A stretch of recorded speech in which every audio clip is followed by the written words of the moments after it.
Hey everybody, and welcome to week 6 of class. One thing I'm going to make a quick note of is I'm going to put a new course schedule out there.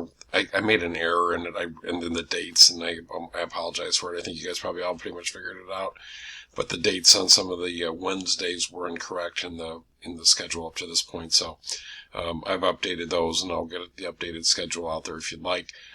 It'll be updated every time you open it up from now on.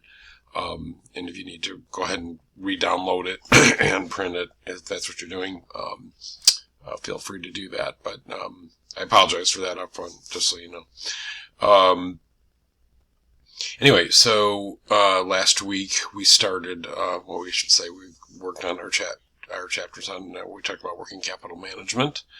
And we're going to kind of wrap that up this week and move on to some other things, which would indicate at this point we are in a position to think about our first test. Our first test is coming up a week from this Wednesday, which would be on Wednesday the 26th. I'm going to put out a couple announcements this week to first remind us what things we need to be thinking about when we go to before we go to take the test. And so I'm going to hit on a couple of those right now. Make sure you've done did test number 1. You have to do that. You will not be able to take test number 2 if you did not do test number 1. Make sure in the course of doing that you signed up for HonorLock. You're going to need to do that as well. And just as a reminder, everybody, I'm not going to overcomplicate this, but you have installed HonorLock's extension on your Chrome browser, whichever computer you're using. The easiest thing to do is keep using that computer for your tests. If your Google account is set up in such a way that your settings are shared through any device that you log into that account with, and that they aren't necessarily set up that way, so I'm just cautioning you here a little bit. But if you did do that, then that extension should show up in your Chrome browser no matter which device you're using. Having said that, make sure you're using a computer with a very good internet connection. Please don't use a cell phone on a cell connection. It's a really bad idea. It's bad if you use a cell phone anyway. It's just harder to, none of this stuff is geared towards the screens on a cell phone or a tablet for that matter. Okay, so that's that. I'm going to give you a couple of sample questions to look at in another announcement so you get kind of an idea what to look for. But if I was to give you a heads up for the test, and I'll do this again next week, so don't panic here if you don't pick up on everything, is that the tests are multiple choice and basically are from the concepts and the material presented in the text, and obviously some of the word problems that you've done as well. So it's a combination of those two things. So if you want to prepare, just kind of go back and look at the things you've read and looked at before. The tests are open book, open notes. You can use your financial calculator. You can use your e-text. You can obviously get to it while you're taking the test. Also, you can use Excel. If you've been doing the homework assignments in Excel, then I fully encourage you to use it for the test as well. And you shouldn't have any problems doing that. Okay? All right. So that's enough about the test for now, because we'll talk about it again next week. But just giving you a heads up, that's what's coming up. Last week we covered chapters 6 and 7, so this week we're going to cover chapter 8. And let me get to the text here. In chapter 6 and 7, we started talking about working capital and the financing decision, how important it is in the day in and day out finance management of an organization. So in chapter 6, we took an overview of that and some of the things to look at. Chapter 7, we looked at current asset management, which is an important part of working capital management. And this week, we are going to talk about sources of short-term financing, and that's what was covered in chapter 8. That kind of wraps up our section on working capital management. So let's take a look at chapter 8.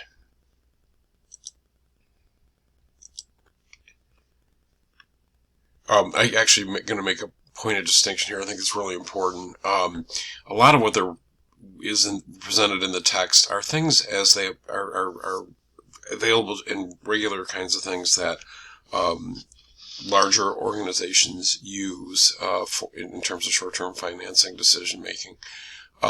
If you're a small business or an entrepreneur, you probably don't have these exact same things available to you, just so we don't get confused about that. But having said that, in a large organization, they're used on a regular basis. So keep that in mind, please. Especially if you're thinking of being an entrepreneur at some point, I wouldn't want to mislead you and think that a lot of these things are available to you, for example. Okay, so our learning objectives for Chapter 8 for short-term financing are, we need to know that trade credit from suppliers is normally the most available form of short-term financing.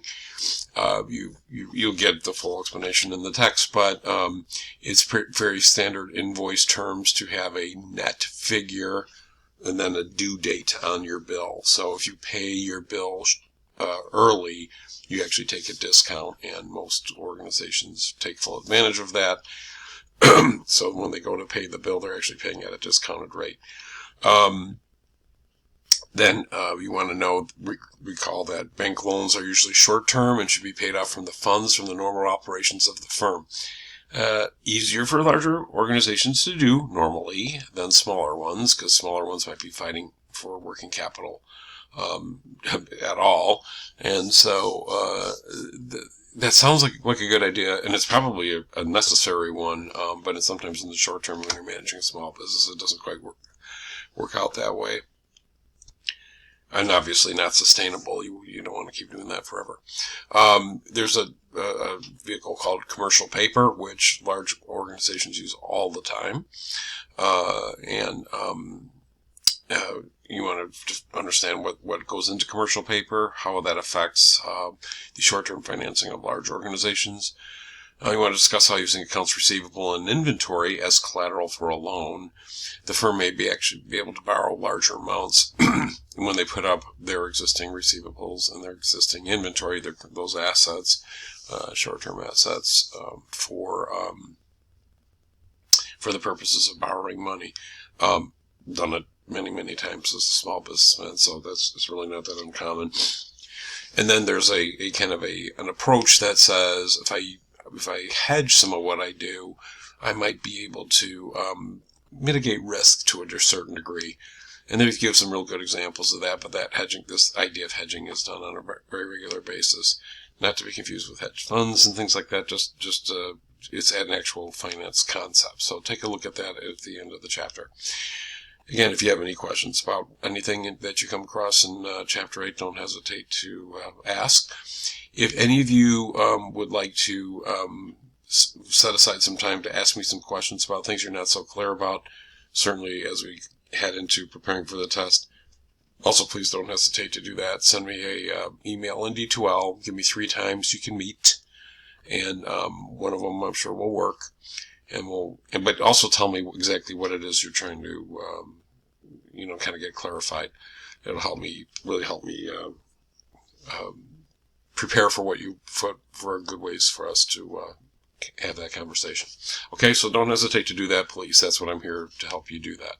Okay, all right. That's about it for the week, and best of luck this week, and start getting yourself psyched up for a test next week. All right, take care.